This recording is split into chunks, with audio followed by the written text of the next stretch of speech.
Today, we're going to try something a little bit funky. We're going to put Connor McDavid and Leon Draisaitl on the first line of defense for the Edmonton Oilers. Gonna mess around a lot today. We're gonna sim a couple seasons, see how they perform. I might actually make a defensive version of both of them and try and see if they can win a Norris. Either way, the experiment seems to work in year number one as we finish with a 43, 28, and 11 record, earning 97 points, finishing third in our division, making the playoffs, as well as finishing 10th in the entire league. And even on defense, Connor McDavid can almost earn 100 points. He gets 98 while scoring 25 goals, leading our team in both categories.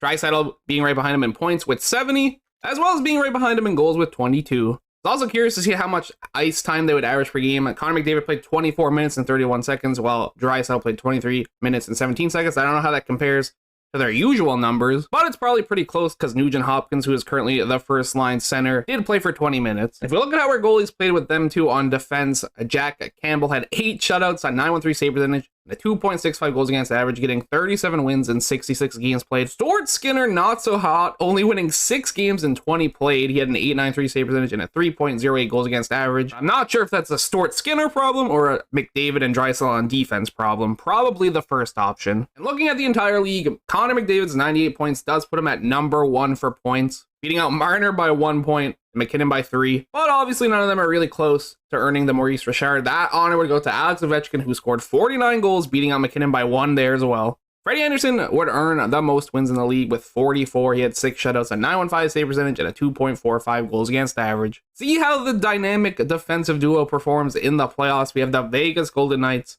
in our first round. Well, they don't perform good at all, apparently, as we lose the series in 6 games and we are done. The Tampa Bay Lightning would go on to win the Stanley Cup, beating the Colorado Avalanche in 6 games. Well, in the short amount of time we spent in the playoffs, Connor McDavid did lead our team in points, earning 5, all of them being assists, and it was Nugent Hopkins who led in goals with 3. Jack Campbell played really good, having a 919 save percentage and a 2.51 goals against average. I'm just interested to see who won the awards. The Art Ross Trophy obviously going to McDavid for leading the league in points. The Hart Memorial, though, did go to Mitch Marner. James Norris goes to Cale Makar. Victor Hedman wins the Conn Smythe. Freddie Anderson wins the Vezina. William M. Jennings goes to Tristan Jarry. Bill Masterton going to Edmondson. Frank J. Selke to Barkov. Ted Lindsay to Marner. And Maurice Richard to Ovi. I also just remembered I forgot to show the entire league when it comes to playoff stats. Kucherov did lead with 24 points. He did play 24 games. Kadri was only 1 behind with 18 games played. He did lead the entire league in playoff goals with 14 in those 18 games played, and Stamkos was the closest to him with 12, but he had, once again, 24 games played. Obviously, Vasilevsky played pretty dang good. 917 save percentage, and a 2.60 goals against average. No shutouts, though. Okay, this season, I made Connor McDavid and Leon Draisaitl both actual defensemen. You might have noticed that their overalls changed. Usually Connor McDavid's a 95, and usually Leon Draisaitl's a 93, but they're both down to 91. See how that affects the stats that they earn. So the team played pretty good this year. I'd say a 53, 25, and 4 record, earning 110 points for first in our division, as well as first in the entire league. We beat out the Pittsburgh Penguins by 2 points. McDavid finished with less points this season than the last, but he did still finish on top of the team. He had 84. Draisaitl also second, but also having less points. He had 67. And our goal leader ended up being Evander Kane with 36. McDavid and Draisaitl had way less penalty minutes this year. I'm pretty sure McDavid was in the 50s last year. He only had 16 this time around. They had basically the same amount of ice time, 25 minutes on the dot for McDavid and 25 minutes and 4 seconds for Draisaitl. And Draisaitl and Nurse tied the team in blocks, both having 112, while McDavid had 108 for third. Pretty good showing for them on defense, I'd say. In terms of goaltending, 42 wins in 66 games played for Campbell. He had 4 shutouts and 915 save percentage, and a 2.57 goals against average. While Skinner played better as well, 11 wins in 20 games played, definitely an upgrade. He had 3 shutouts, a 915 save percentage, and a 2.63 goals against average. Looking at the entire team, sadly, McDavid not on top this time. It was Rantanen with 100, McKinnon 1 behind him with 99, and goals went to Patrick Kane with 50. But if you're looking at defensemen specifically, I think Connor McDavid has to win the Norris, right? At least if we're focusing solely on points, which I know isn't the only thing that matters. He had 4 more points than Makar, who usually wins, and he had 13 more goals. McDavid only being a +3, while Makar was a +6, though, and Victor Hedman was a +28. I don't know how much that sways into the voting, but I guess we're going to find out. Campbell and Kemper were both tied for most wins in the league for goalies. Kemper played 72 games compared to Campbell 66.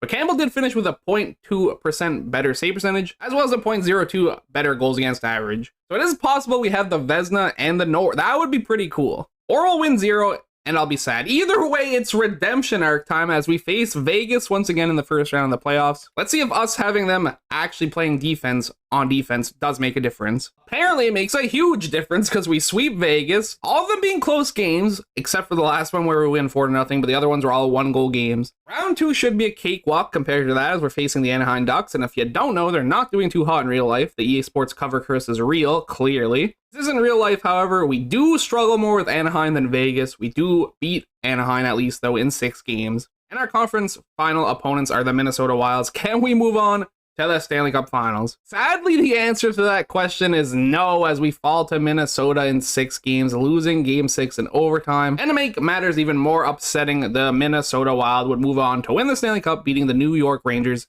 in 5 games. But who cares about that? That's not why we're here. We're here for the dynamic duo of Draisaitl and McDavid. Draisaitl, 23 points to lead our team in the playoffs. McDavid right behind him at 22. Both scoring 6 goals, but it was Puljujarvi, surprisingly, at 7, who did lead our team in goals. 0 penalty minutes for McDavid is actually a pretty huge deal. I do like that. They both were a plus 13, leading the team in that category. Jack Campbell had 10 wins in his 16 games played, 1 shutout, a 915 save percentage, and a 2.68 goals against average. And the Stanley Cup winning goaltender was Marc-Andre Fleury at 925 save percentage and a 2.40 goals against average. Kaprizov led the league in playoff points with 33, as well as leading in playoff goals with 15. In terms of defensemen, even though they only played 16 games, Draisaitl finished first, McDavid finished second, and Spurgeon finished third with 24 games played. And Fox, actually playing 25 games played, had the same amount of points as Spurgeon. And all of them tied to lead the playoffs in goals, all having 6. This is the moment of truth, though. Art Ross Trophy winner, Mikko Rantanen. Hart Memorial Trophy winner, Mikko Rantanen.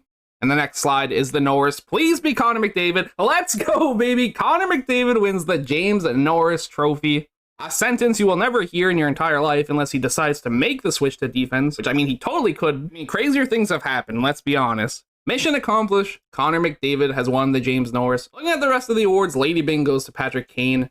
I believe that's pronounced Cates. I literally have no idea. Has won the Calder. I'm sorry, Cates, or whatever it is. Conn Smythe goes to Kaprizov. Marc-Andre Fleury wins the Vezina. The William M. Jennings does go to Campbell. We are hoping to win the Norris and the Vezina. I guess we'll settle for the William M. Jennings and the Norris.